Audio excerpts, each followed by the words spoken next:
Today, Vice President J.D. Vance is set to visit the Badger State. Ahead, what we know about his trip and growing reaction to President Trump's State of the Union address. The public still lacks transparency. This is clearly an exercise in political theater. Plus, tempers flare during a controversial hearing at the state capitol. What put the Attorney General on defense? Plus, scammers are using popular weight loss drugs to steal your money. What to look out for just ahead. And the John Nolan Drive project is now 4 months old. Ahead, how quickly crews are working to make progress and the upcoming downtown road closure you need to be aware of. And good morning, everyone, and welcome to News 3 Now this morning on your Thursday, February 26th. Thanks for waking up with us. Yeah, we're, what do we call it? Thursday Eve or Friday Eve? It's going to be Friday Junior today. Friday Junior. Yes, just today. Yeah, we try to change it up every week. Kyrian said so we got to do it. Yes. Let's check out Savannah Brito. On your Friday Junior, we have 3 things to know. What's going on? Yeah, good morning, guys. We've got a cold start, but despite that, we are actually going to be above average. Mild temperatures Thursday and especially tomorrow for Friday. We're cooler again over the weekend, though, so enjoy the 40s while we have them today, and the 40s and 50s widespread all across the area tomorrow. Then we've also got snow chances that we're tracking this upcoming weekend, unfortunately. We're sitting at a chilly 12 right now. That is a little bit below average after the cold day we also had yesterday, but temperature is going to rebound pretty quickly. 20 by 8 in the morning, 30 by 10, and then well into the 30s by the lunchtime hour. I think we'll reach 40. That's likely Madison and especially areas to our south, maybe a little bit cooler today and tomorrow to our north. We'll have a look at that temperature gradient coming up. Sounds good. Happening today, Vice President J.D. Vance will be back in Wisconsin. He's scheduled to speak at a machining facility in Plover. Right now, it's unknown when or where he will speak. This is Vance's first visit to the state this year. USA Today reports he's expected to focus on inflation and raising wages. Vance was last in Wisconsin back in August when he visited La Crosse and pushed the One Big Beautiful bill. Plover sits in Republican Congressman Derek Van Orden's district, a seat expected to be highly competitive in November. Today's visit comes as many lawmakers are now responding to Tuesday's State of the Union. President Trump taking aim at the economy on his nearly 2-hour speech, saying it's thriving and even announcing plans for some retiring Americans. However, recent CBS News polling shows most Americans are still hurting. Meanwhile, Senate Majority Leader John Thune argues the president provided Republicans a roadmap for future legislation. One of the things that will be immediately on that agenda is a housing bill, which gets at the heart of the affordability issue, particularly for younger Americans. There was no substance in that speech, but a lot of snake oil. Meanwhile, U.S. women's hockey team captain also calling President Trump's White House invite a distasteful joke, in that if Trump had only invited the men, he would probably be impeached. At the state capitol, new legislation waiting for the governor's signature would allow for drug screenings at traffic stops. Law enforcement could use a mouth swab to collect a small saliva sample. The test would help determine whether a driver is under the influence of illegal controlled substances. The result would not be admissible as evidence in court. We have continued to see individuals operating a motor vehicle while impaired due to drugs. If I was sitting at that desk, I would sign this because impaired driving puts our community at risk. As long as there's a detectable amount, that is enough of probable cause for the arrest. It doesn't matter how much you can be found guilty of this. If signed into law, Wisconsin would join 24 other states that use these screenings. State Attorney General Josh Kaul in the hot seat as state lawmakers investigate his department. Republicans created a special committee to investigate external influences on the State Department of Justice. Kaul testified yesterday as the committee discussed the Attorney General's use of special prosecutors from the New York University State Impact Center. The public still lacks transparency into the full scope of their work, which included partisan advocacy unrelated to their routine work in Wisconsin. Wisconsin's Department of Justice should answer to the people of the state, not to outside interests. I'm confident there was, in fact, no indication of any case that these fellows had worked on where there was any sort of outside influence that plausibly could be alleged in those cases. And this is clearly an exercise in political theater, not a substantive exercise. The committee is made up of 4 Republicans and 2 Democrats. They'll issue a final report and recommendation by April 14th. In Washington, today Hillary Clinton is expected to testify in the House Oversight Committee's probe into the Epstein investigation. A source familiar with the matter says her deposition will be behind closed doors. The former Secretary of State previously avoided multiple House subpoenas. The Clintons had a long relationship with Epstein in the 90s, but have denied knowing about his crimes. Former President Bill Clinton is scheduled to testify tomorrow. Neither Clinton is accused of any wrongdoing. Multiple sources are telling CBS News this morning that at least 10 staffers on the Mar-a-Lago classified documents investigation have been fired. Sources also say the firings are part of a wider internal investigation into the actions taken into the probe. FBI Director Kash Patel reportedly ordered the investigation after discovering the FBI subpoenaed his communication records. The subpoenas were issued as part of a probe in 2022 and 2023 that eventually saw Special Counsel Jack Smith lead the case. This morning, Senate lawmakers are set to debate with President Trump's newest Surgeon General nominee. Dr. Casey Means is a wellness influencer whose medical license is currently inactive because she's not seeing patients. However, at least 2 previous surgeons generals have publicly suggested Means is not fit for the job.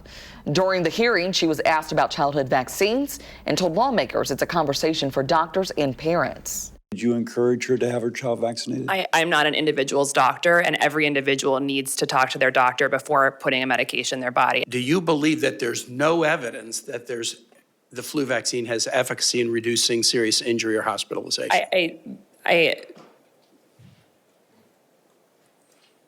This is an easy one, doctor. If approved, Means would not have any direct authority over health policy, but would instead help shape all national health conversations. The demand for weight loss drugs is high, and so are the scams. Consumer reporter Michelle Renee Quinn here in studio to share what to look out for. Good morning. Chris, Kyrion, good morning. Scammers know weight loss drugs like Ozempic, Wegovy, and Mounjaro are costly products, and they're looking to take advantage. Experts say scammers are selling fakes online that could contain dangerous ingredients or nothing at all. And unlike the real thing, you don't know what you're injecting. Marissa Pruitt, manager of Amplify's obesity clinic, says if something feels off, pay attention, look for warning signs like severe stomach or chest pain, rashes at the injection site, or even mood changes. Wisconsin BBB says last year online shopping scams were the top reported scam, with weight loss drugs being a big target. We're seeing, fake websites. We're seeing AI generated ads with fake endorsements, fake text messages, email. Look for words that are misspelled or missing punctuation, capital letters in the middle of sentences, and sentences that just don't make any sense. And if you think you've been scammed, you need to report it to the BBB or FTC immediately. Good information this morning. Michelle Renee, thank you. 6:07 in more local news. The John Nolan Drive reconstruction project is now in its 4th month, and crews say they're on track. Right now, we're in the 2nd stage still of that 2-year project that has 3 stages. The current phase is aimed at working on roads and bridges on the Monona Bay side. This summer, they anticipate moving on to the Lake Monona side. We talked with an engineer for the project who says the 2nd phase will last about a year. It's really exciting, especially right now. You're seeing some really major changes. The bridges are in the process of being removed on that old southbound Monona Bay side. That's ongoing, but a lot of the bulk of those old bridges is gone now, and they've even started work on setting up some of the footings, abutments, and piers for the new bridges. In total, 9 bridges will be built. There will also be enhancements to the shoreline, park space, and the roads. Heads up if you drive on University Avenue. Starting on Monday, traffic will be down to 2 westbound lanes for the Hawthorne Court project. The lane closure starts at 7 a.m. from North Bassett Street by the James Apartments to North Lake Street. Metro bus routes are not expected to be affected. The work will roll out in several phases and will eventually impact North Lake Street and West Dayton. Well, you got just a few days left to nominate for Best of Madison. Just head to channel3000.com. Write in your nomination for Madison Magazine's annual event here. You can nominate once a day. The last day to nominate is Saturday. Well, it's almost time for the world's best cheese to take center stage. Of course, several local cheesemakers will be in the spotlight. The 2026 World Championship Cheese Contest runs March 3rd through the 5th in Madison. It features thousands of entries from around the globe. The closest local competitors are Willow Creek Cheese, Waiawega, is that how you say it? Okay, say it with me. Waiawega. Waiawega, okay, Waiawega. Okay, and AgroPure. AgroPure and Bell Brands? There you go. There we go. Okay. Very nice. Wyowega. Wyowega. I think that's the first time I've had to say that since moving here. So Town up in central Wisconsin up there. Wyowega. I just like cheddar. I mean, Savannah's just like, basic. I've literally never heard of those. I've been here 4 years. Wyowega.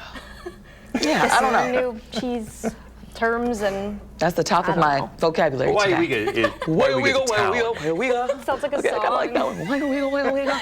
Okay, enough of that. Something like the Okay. Oregon Trail. I don't even know. Wyowega. Okay.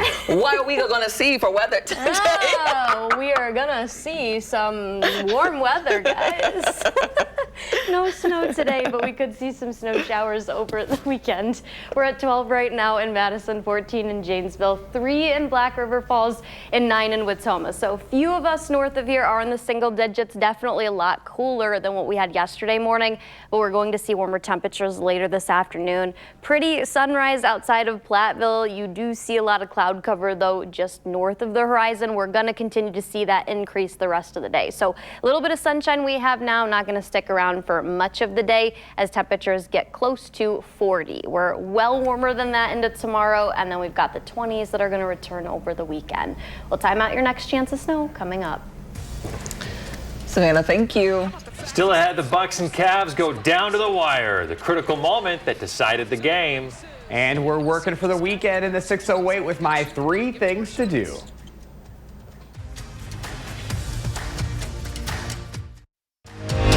You're watching News 3 Now this morning. Moving forward. It's Thursday morning, which means we're working for the weekend in the 608. Josh Breider's here to help us plan ahead. Good morning. Hey, good morning, guys. February's winding down as March officially begins on Sunday. Let's make the most of this weekend in the 608 with my 3 things to do. Anglers are heading to Madison for the Wisconsin Fishing Expo. The 3-day event runs Friday to Sunday at the Alliant Energy Center.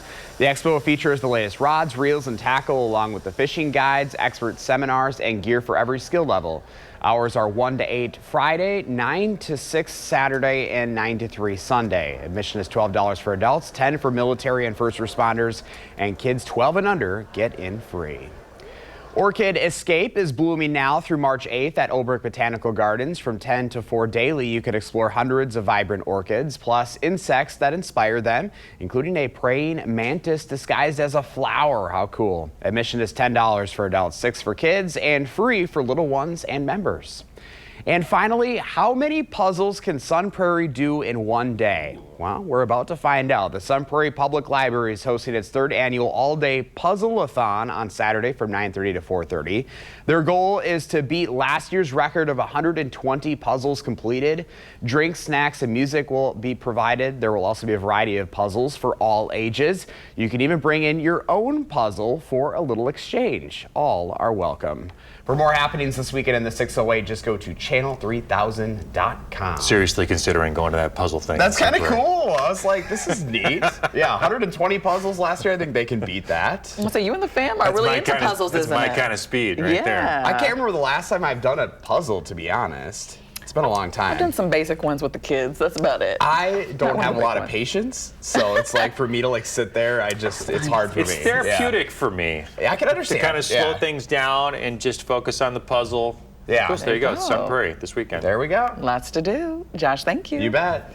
Remember to let Josh know what inspires you in the 608. You can reach out on social media or email us for a chance to be featured. Is that what Savannah does with her day? She just sits around and does puzzles? She's more of a book girly. Yeah? Yeah, I like books more, but I do have a couple of puzzles that I actually like glued together and stuck in a photo frame, and they're hanging up in my apartment. So I must have missed those. I'll have to show you guys them. It's been a while. My mom and I do puzzles together. Nice. We're at 12 right now. We do have clouds that are already thickening up out there, so we are going to be partly sunny to mostly cloudy the majority of today, as temperatures actually are going to be a lot warmer than yesterday. 38 calling for that as a high, and even warmer tomorrow. Winds will be a little bit of a factor out of the southwest. Gusts later today are going to potentially reach about 20 to 25 miles per hour, but it is going to be stronger tomorrow. So here's all the clouds that thicken up. Dry weather expected across southern Wisconsin, though. Once we get to this evening and tonight, that's when skies are going to clear clear.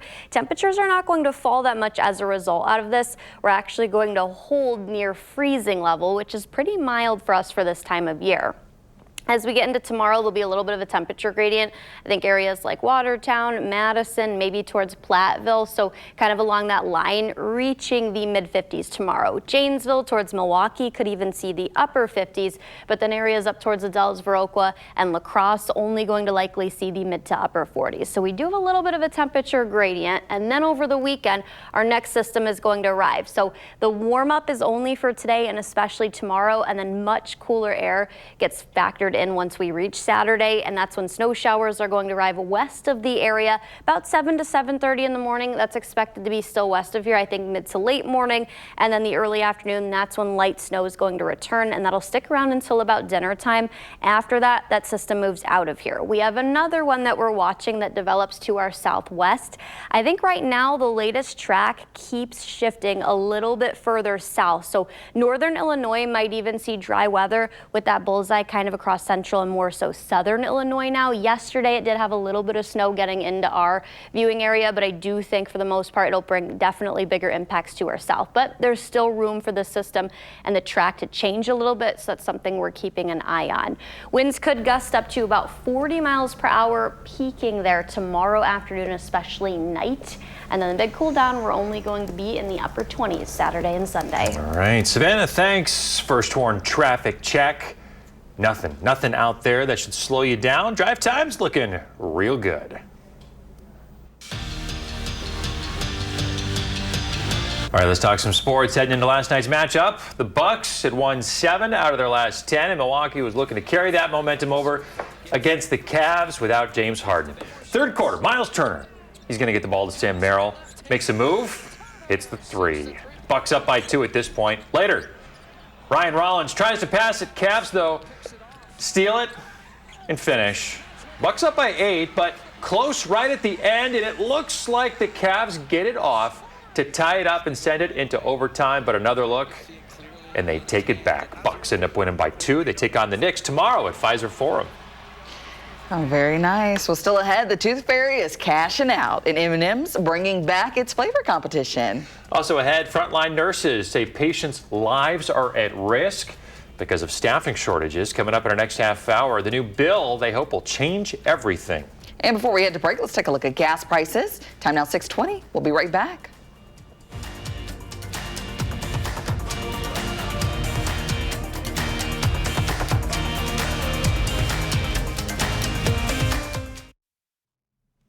Welcome back. Here's a look at what's trending this morning. So new findings from the Delta Dental 2026 Original Tooth Fairy poll show kids are cashing in. That's right. So take a look at this. The average value of a lost tooth jumped 17% this year to $5.84. The first increase since 2023. So first teeth are worth even more, averaging $7.17. And nearly 4 in 10 parents say the Tooth Fairy leaves a little extra for that milestone moment. And regionally, the Northeast leads in payouts. Meanwhile, here in the Midwest, the average value of a lost tooth jumped 52%, the largest increase in the country. So yeah. Very generous. So it's supposed to be changed. So are they putting dollars, or is this just like a bag of quarters underneath? No. Kyrian, your oldest kid just lost a tooth. Yeah, the Tooth Fairy not too long ago. Some bills, you know. Okay. You know, we don't do change. I didn't even get change as a kid. I had some dollars. I don't even remember I can't remember. I know. My parents are probably watching me. I'm like, you don't remember? It's like, I can't. That was too long ago. I used to write notes and everything like, can I have $5? And that $5 would pop up. Hustling back then. Oh, for sure. Yeah. Well, I hope these rates don't increase because I don't know if the Tooth Fairy's going to be able to keep visit up my future kids. Yeah, we'll see. Be up to 15 soon. Oh, gosh. Well, M&M's is bringing back its fan favorite flavor, Vote, for the first time in 7 years. So the new M&M Bakery Collection features 3 limited edition flavors inspired by classic desserts. So there's peanut butter cinnamon roll, cherry chocolate cupcake, and lemon meringue pie. So fans can try all 3 and vote for their favorite now through May 15th at mms.com/vote. The winning flavor will be announced in late May and return for a limited time this fall. So all 3 flavors available for you to try now. Interesting. You know what tastes good? Just regular M&Ms. Regular M&Ms, yeah. Like, why you gotta go messing with the M&M flavors? No, I disagree Cherry there. chocolate You don't cupcake? like the Come on. regulars? I do like the regulars, but I also prefer the pretzel or the peanut butter or I was gonna say the peanut. the peanut M&Ms are probably my favorite. Okay. But I do like the traditional ones The too. basic, yeah. I'm an M&M girly all the way. All right. Well, let's check in with Savannah, giving us an update on our forecast. Well, guys, good morning. We're cold right now, but that won't set the tone for today or tomorrow. 40 today. We're up to 55 tomorrow. Got some sunshine in the forecast, too. It'll be breezy during that time frame, and then we've got a big cool down over the weekend and some snow chances to time out. Up next, the new Marquette poll showing voter uncertainty. More about the candidates is ahead in my Consumer Report.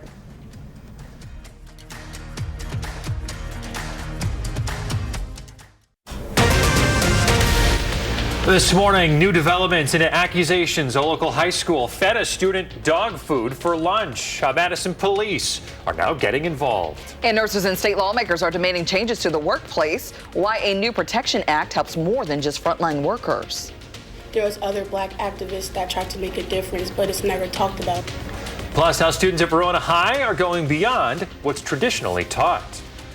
Good morning, everybody. Thanks for tuning in to News 3 Now this morning on a Thursday. I'm Chris Stanford. And I'm Kyrian Lee. Thanks for waking up with us this morning. Hope your Thursday morning off to a great start. Well, we got still that one warmer day in the forecast and a lot of other stuff that Savannah is tracking this morning. Savannah, what do we need to know to get us out the door? Well, it's chilly, so probably want to bring the winter coat back out. Not really going to need that overnight. Will be much warmer tonight into tomorrow, but for now we're only at 12 in Madison and Watertown, 19 in Monroe, 11 in the Dells, and then a couple of places that are in the single digits. Watoma only at 9 this morning and Black River Falls 4. We don't have a wind chill factored in, and we're still seeing a little bit of sunshine out there, but that's going to change as we start to see clouds continue to thicken up. Temperatures are going to reach the 35-degree mark at lunchtime, topping out close to 40 degrees. I expect a lot of us to reach 40 or 41, especially Madison, south and southwestward. Got a little bird on the camera there. Do you guys see those two birds in the beaks? Oh, yeah. Just off to the side. One flapped its wings, and I was like, what is that? Special surprise. They're saying good morning to us at News 3 Now. Very nice. We love to see it. Time out the snow that they're going to see over the weekend coming up. Savannah, thank you. First this morning, we are following new developments. Madison police are now investigating a report involving a Madison East High School staff member feeding dog food to an autistic nonverbal student. On Monday, News 3 Now's Tanisha Shaw spoke with the student's mother, who says that the staff member that served her son dog food for lunch had been removed from the school. The district has confirmed that staff member is on leave. However, they have not confirmed who that teacher is. MMSD says in a statement in part, quote, "We have zero tolerance for actions that compromise student safety and well-being. When issues arise, we respond immediately and must also follow due process." They add that because of privacy laws, they can't share any more information. The school district is carrying out an internal review while detectives with the police department special unit lead their own investigation. Happening today, the woman accused of trying to kill her father will be in court. Jamie Anderson claims that she was hallucinating and thought that her dad was the devil. Anderson is charged with first-degree intentional homicide by use of a dangerous weapon with a domestic abuse assessment. Prosecutors say that she walked 16 miles from Madison to her father's Stoughton home to kill him. That criminal complaint says that he had to get staples in his head and surgery on his arm. Anderson is scheduled for a 10:45 plea hearing. And new this morning, a third victim has died from a deadly shooting at a youth hockey game in Rhode Island. Police say the grandfather, who had been in critical condition, has now died. His daughter and grandson, who are the ex-wife and son of the suspect, were killed in the attack last week. Officers identified the shooter as Robert Dorgan, who also died from an apparent self-inflicted gunshot wound. We're learning more about a boat attack off of the coast of Cuba. The country says its border troops shot and killed 4 people in a U.S. speedboat after the occupants fired first. Cuba says the Cuban nationals lived in the U.S. and were allegedly planning on committing terrorism. U.S. Secretary of State Marco Rubio says multiple agencies, including the U.S. Coast Guard and the U.S. Embassy in Havana, are investigating and working to verify the identity of those on board. Today, the U.S. and Iran are expected to hold another round of tense nuclear talks. President Trump doubled down during his State of the Union address, saying Iran will never have a nuclear weapon. Iran later responded by calling Trump's statements on their nuclear program and the killing of protesters big lies. The U.S. also imposed new sanctions on roughly 30 Iranian companies and individuals. Also in Geneva, U.S. and Ukrainian officials are expected to plan out another round of trilateral talks with Russia. It comes 2 days after the 4-year anniversary of Russia's invasion of Ukraine. Ukrainian President Vladimir Zelensky says the two nations will discuss a so-called prosperity package and a post-war reconstruction plan. Nurses across the state are pushing lawmakers to set mandatory nurse-to-patient staffing ratios. They say unsafe staffing is driving nurses out of the profession and putting patients at risk. State Senator Chris Larson and State Senator Melissa Radcliffe joining frontline nurses to reintroduce the Nurse Staffing and Patient Protection Act. Supporters of the bill say it would set enforceable staffing standards, mandatory overtime, and require hospital staffing committees to be made up of frontline workers. Nurses aren't asking for a luxury. We are asking for basic safety. We are asking for the ability to care for our patients without risking their lives and our own well-being as well as their license. The legislation is now out for co-sponsorship. During Black History Month, schools often highlight the success of African Americans, but one local high school is teaching students about Black history throughout the school year, and students are saying it's changing the way they view the world. News 3 Now's Tanisha Shaw is in Verona with more. Growing up, a lot of Black students, like myself, did not learn a lot about Black history, but Verona Area High School is now changing that. Classes about history teach me that it was just slavery, but then I learned more about the cultural side and like the achievements. It kind of shocked me because I've never heard of something like that in like a Black American or African American like history lesson. So I think it's really cool to be able to kind of go deep dive as opposed to other history classes that are more like Eurocentric kind of views. This is a typical discussion during the African American History AP course at Verona Area High School. This class is not mandatory. These students chose to take the class, and they say so far, it's been eye-opening. Through elementary school and middle school, they would just like overshadow it kind of and not go too into depth about it. In other history classes, students learn about Black history, but this class takes a deep dive, covering the history and contributions of African Americans that aren't often talked about, like African history, the Reconstruction era, the Tulsa Race Massacre, Marcus Garvey, Claudette Colvin, and more. About like a lot of like big African Americans who impacted on the world that I never knew about before. Like, I didn't know that it was other stories out there, same stories, like there was other Black activists that tried to make a difference, but it's never talked about. Like I only knew that Rosa Parks didn't give up her seat, but there was another girl who didn't give up her seat, and I never heard about this, and then there was a million more probably after that. Reporting in Verona, Tanisha Shaw, News 3 Now. Thanks, Tanisha. 6:36 now. Spirit of Service is back. News 3 Now and Vortex Optics are looking to recognize a local veteran who's going above and beyond in service to others. You have until March 22nd to nominate a veteran who's making a positive impact. Then from March 30th through April 12th, you can vote. We'll announce the winner live on News 3 Now this morning, April 15th. Listen to this. New research shows more people now listen to podcasts than AM or FM radio. Edison research says back in 2015, about 75% of people listened to radio compared to just 10% who listened to podcast. Now, about 40% of Americans listen to podcast, while 39% listen to radio. I think this is fascinating, but you've seen how radio has adapted to this trend too, right? A lot of, radio programs are now also available on podcasts. So they're, putting their content out on multiple platforms. So I don't know, it's just so hard to peg. I mean, even what we do is like being one thing, right? Right. Like, for example, what Savannah does. I mean, you are on so many different platforms throughout the day. That's true. The Channel 3000 Plus, you're on, the website. Yeah, right? Hey, there are a lot of weather podcasts out there. I tried to start one once like 4 years ago. It didn't take off. So maybe you and the Weather Authority can like one episode. You guys can do that here. The First Warn Weather Team can do that here. Yeah, I thought about doing some like factual stuff, like debunking myths and like going over what's actual factual. Because a lot of people I don't know. Have you ever heard the one where tornadoes don't cross bodies of water? Stuff like that. So I don't know. Maybe I'll bring it back. Might be a thing to try. We'll see, but we don't got severe weather or anything like that in the forecast. Over the weekend, we actually have some snow that's going to return. We're warming up for Thursday and Friday, so we have a next couple 48 hours really of warm weather, and then we're cooler. We do it all over again over the weekend. We drop back into the 20s, upper 20s only. That's below average, and then we've got snow chances over the weekend that we've got to track. Saturdays looks to bring us a little bit of a better chance. Sunday, the track keeps showing a shift further south. We'll have the best chance overall and time out any system we could see as we head into next week as well. And coming up after the break, a new poll shows many Wisconsin voters are still undecided in the state Supreme Court race. Consumer reporter Michelle Renee Quinn tells us what you need to know about the candidates. And we're working for the weekend in the 608 with my 3 things to do with the family. You're watching News 3 Now this morning. Moving forward. 6:42 Thursday morning, and that means we are working for the weekend in the 608. Josh Fider joining us now in studio, helping us plan ahead. Good morning. Hey, good morning, guys. February is winding down as March officially begins on Sunday, so let's make the most of this weekend in the 608 with my 3 things to do. Anglers are heading to Madison for the Wisconsin Fishing Expo. The 3-day event runs Friday to Sunday at the Alliant Energy Center.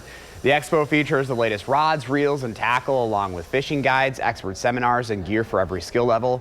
Hours are 1 to 8 Friday, 9 to 6 Saturday, and 9 to 3 Sunday. Admission is $12 for adults, $10 for military and first responders, and kids 12 and under get in free.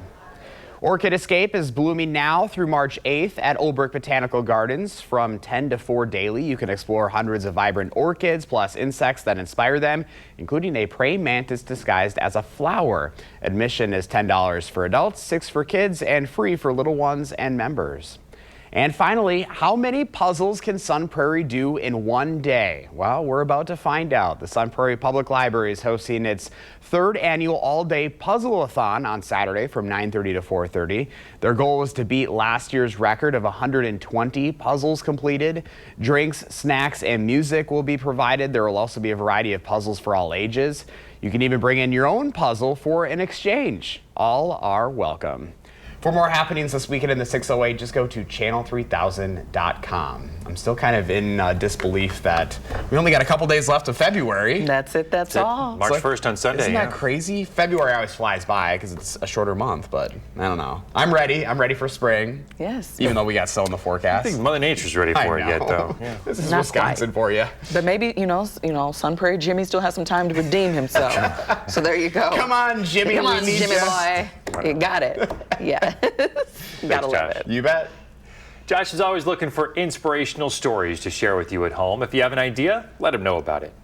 Checking in now with Savannah. She has been tracking the countdown to her meteorological spring. Yeah, we're at 3 days now. That starts on Sunday. Really looking forward to just warmer months ahead and summer. Spring means we're one step closer to that. 12 in Madison, 14 in Janesville, 13 in Juneau, 19 in Monroe, and even 20 this morning in Platteville. Any single digits are confined to areas well north of here, Black River Falls and Watoma, and we do not have a wind chill factored in. Clouds are already thickening up out there. We're going to see mostly cloudy skies the majority of the day. Few pockets of sunshine, though, as we head after that lunchtime hour and closer to about 3 to 3:30. Clouds are going to continue to decrease after highs get into the lower, maybe even a couple of spots in the mid-40s. If we do see clouds break a little bit earlier than anticipated, we would get into the 40s more across southern Wisconsin. We'll fall under clear skies only to about 30 tonight, not bad at all, and then we're into the 50s tomorrow across about half of the area. I think there will be a little bit of a temperature gradient. We're expecting more sunshine in Madison, towards Waukesha, Watertown, and then even Milwaukee and Kenosha that could break 60 degrees again. Janesville has a better chance of reaching the upper 50s tomorrow, and then areas that see a little bit more cloud cover north of Madison may only reach the mid to upper 40s tomorrow afternoon. It'll be breezy during this time frame too. Gusts today 15 to 20 miles per hour, tomorrow closer to 30 to 35. We will eventually see another system move in northwest of here out of Canada Canada and into parts of Iowa by early Saturday morning. For us, we're looking at mid to late morning across southern Wisconsin and northern Illinois. That gets some decent chance of light snow showers. Could see a couple bands of moderate snow set up right near the state line. I think across the northern Illinois area, maybe a little bit of a bigger impact, but I do think we'll still see some light accumulations from this system. That takes us through about dinner time, that system moving out of here, and the next one will arrive and set up southwest of here Sunday. So watch this track. I think it's going to bring a bigger impact to areas across central and maybe even southern Illinois. That track continues to push further and further south, so I don't think we have a decent chance of seeing light snow here from Sunday, but Saturday that will be a different story ahead of that. We're looking at highs that drop all the way down into the upper 20s over the weekend, so much cooler, but then by next week we start to slowly see those temperatures warm back up. All right, let's take a look at your first warn traffic this morning. No crashes out there or slowdowns. Drive times looking good. In consumer news this morning, a new Marquette Law School poll is giving us a clearer picture of how voters feel about the upcoming state Supreme Court race. Michelle Renee Quinn here with what that survey shows. Good morning. Chris, Kyrion, good morning. With just 6 weeks before the spring election, 66% of Wisconsin registered voters say they don't know who they'll vote for in the Supreme Court race. 17% say they'll vote for Liberal-backed candidate Chris Taylor and 12% for Republican-backed Maria Lazar. Now, Chris Taylor is a Madison local who says she advocates for public safety and victims' rights. She supports abortion rights and is campaigning on a promise to stand up for Wisconsin families. In 2023, voters in 24 counties elected her to the Wisconsin Court of Appeals. Prior to joining the bench, Judge Taylor served nearly a decade in the state assembly. Maria Lazar has served in many roles in the legal system, including as a judge of the Wisconsin Court of Appeals since 2022. She began her career in private practice, worked for 5 years as an assistant attorney general at the Wisconsin Department of Justice, and Lazar defended Wisconsin's Act 10, which limited collective bargaining rights for public employees. Now, this Marquette poll also looks at voters' thoughts on data centers and the August race for governor. To dive deeper into these numbers, you can head to this story on channel3000.com. All right. Okay. Important issues facing Wisconsin voters. Michelle Renee, thanks for breaking it down. Of course. All right, 6:48 now. You know, brands, they're fighting for our attention, and some are now putting their products in hotel rooms. More hotels are partnering up with retailers now to create spaces where guests can be inspired and even shop. At Hotel Anna and Bell in Philadelphia, everything from the beds to the books to the wallpaper and even the signature scents comes from Anthropologie Home. You end up liking it, you can scan the QR code, find that unique item on their website and purchase it. The hotel approached the Philly-based retailer last year for the partnership and found that Anthro fans are now seeking out this suite. Spirit Airlines has reached a deal to stay in business. The company announcing it will exit bankruptcy late spring or early summer. The airline has filed for bankruptcy twice. It struggled with losses since the pandemic. Under the deal, Spirit remains independent but much smaller. The airline has sold planes, cut staff, and will fly nearly 40% fewer flights this summer.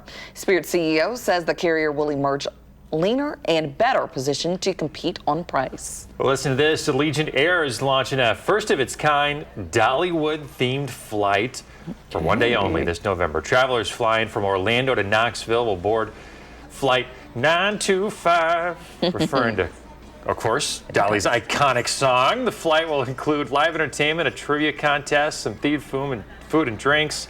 Passengers will also buy tickets to Dollywood, will get discounts and access to a special experience the next day. The flight's scheduled to depart November 6th. And spring break is just around the corner, and if you still haven't booked a trip, you still have time. One travel expert says if you're looking for somewhere warm, all-inclusive resorts are great for families. If you don't want to commit to a long hotel stay, you can always get a day pass to some hotels and spas. Flights are going to be challenging because it's all about supply and demand. And being flexible with your dates, of course, always keeps the cost down. Well, spring break's coming up here in just a few weeks. About a month from now. A little less than a month. So, yeah, you got to get those plans in place if you haven't, or if you want to do a staycation, still plenty of things to do. Yeah, you got a story coming up not too long about things to do in the Dells. Yes. If you're thinking about just a little road trip. Yeah, they have some new attractions that they'll be announcing here in the coming days. So I'll be sharing that with you in, the coming days here. Yeah, we'll be talking to them soon. Well, coming up in the morning sprint, a new bill could crack down on drugged driving. A look at what it means if you get pulled over. got a little kid turning 3 soon, send us a picture, would you? We'll show it on TV.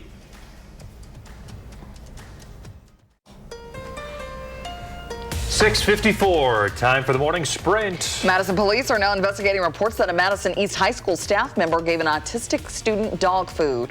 The Madison School District says that employee is on leave and the district is conducting an internal investigation, but has not said who that staff member is. Vice President J.D. Vance will be in Wisconsin today. He is scheduled to speak at a machining facility in Plover. It's Vance's first visit to the state this year. He was last in La Crosse back in August to talk about the One Big Beautiful Bill. A bill now waiting for the governor's signature would allow officers to use drug screenings during traffic stops. The screening would swab a driver's mouth to test their saliva, but that test could not be used as evidence in court. If signed into law, Wisconsin would join 24 other states that use these screenings. Former Secretary of State Hillary Clinton scheduled to provide a deposition today in the House Oversight's committee investigation into Jeffrey Epstein. Clinton's deposition will be both transcribed and filmed. Former President Bill Clinton will give his deposition tomorrow. Surgeon General nominee Dr. Casey Means appeared before the Senate Health Committee for her confirmation hearing. Senators from both parties pressed the wellness influencer on her past comments about vaccines, abortion, and psychedelic mushrooms. Critics oppose her nomination, arguing surgeon generals are typically physicians with extensive clinical experience. Well, temperatures are a little chilly right now, but we'll see things warm up nicely to around 40 later today and then all the way into the 50s tomorrow. There's a good chance a lot of us see the mid-50s Madison and especially south and southeastward. I think Janesville could be close to 60. Milwaukee might even top out at 60 again, but 55, that's what I'm calling for Madison tomorrow. And then a lot cooler this weekend, the upper 20s, and we've got some snow showers on Saturday. I think we could see some accumulation. So if you're heading out, just be prepared for that. Could be some slick afternoon commutes and evening commutes Saturday. Sunday's system looks to mainly trend south of here. I think even a little bit further south than what I was showing yesterday, maybe even southern Illinois kind of getting that bullseye now. So I don't think there's a good chance of us seeing that unless the track takes a significantly more northern track. But something that we'll keep an eye on. Yeah, we know you'll track that. Absolutely. Looks like anything that does stick to the ground over the next few days. Not gonna last. But you get a little bit of all the seasons this week, so there it is. Yeah, you get like spring, you get fall, you get winter too. Yes, winter, of course. Yes. Savannah, thank you. ZBS Mornings is next.